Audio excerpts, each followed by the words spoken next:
How's it going, everyone? In today's video, I'll show you on how you can simply connect your GameSir G8 Plus to your iPhone devices. Now, it's going to be extremely simple.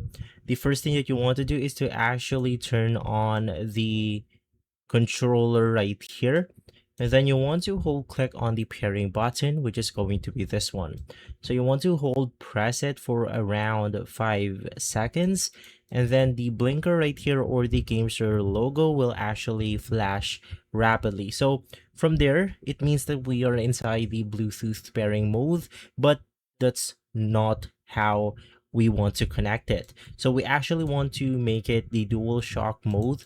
And in order to do that, right after seeing the blue light blinking, on pairing mode, you then want to press on the Snapchat button. And then while you're at it, you could also press the B button until the light stabilizes. So after the light flashes or after the light becomes static, it's now ready to be connected to your phone. So you just want to head over to your Bluetooth right here. You will be able to find the GameSir controller. So just go ahead and connect it, and from there you should be good to go. If this video has been helpful, leave a like, subscribe, and follow us for more videos like this. Thanks for watching.